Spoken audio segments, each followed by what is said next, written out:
Member Balochistan assembly Farah अजीम शाह का कहना है कि फैज हमीद को सजा इदारों में एहतसाब के अमल का हिस्सा है। फौज के अंदर एहतसाब का कड़ा निजाम मौजूद है, कोई भी आइन और कानून से बालातर नहीं। फैज हमीद को सजा 9 मई वाकयात में मुलविस अनासर के लिए वाज़े पैगाम है। मुल्क की सलामती पर कोई समझौता नहीं किया जाएगा। मार्का हक में अजीम फतह से दुनिया में पाकिस्तान की इज्जत बढ़ी। फील्ड मार्शल सैयद आसिम मुनीर की क़यादत में फौज ने कई गुना बड़े दुश्मन को शिकस्त दी। कोयटा में प्रेस कॉन्फ्रेंस करते हुए उन्होंने मजीद कहा कि बलोचिस्तान के मुआशी मसाइल हल होने से बलोचिस्तान में बहुत बेहतरी आएगी। ये भी कहा कि बलोचिस्तान के खिलाफ बहुत सारी साजिशें हो रही हैं।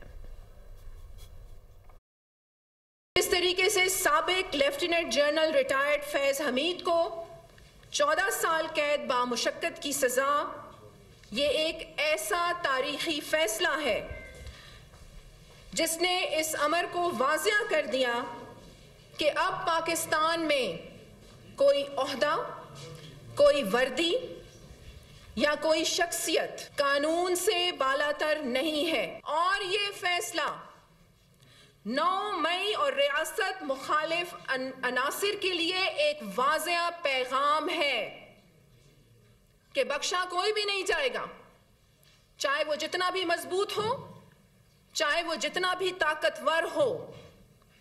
पाकिस्तान का आइन, पाकिस्तान का कानून बालातर है। फील्ड मार्शल सैयद आसिम मुनीर ने जैसे ही अपना ओहदा संभाला, पाकिस्तान का नक्शा पूरी दुनिया में चेंज हो गया।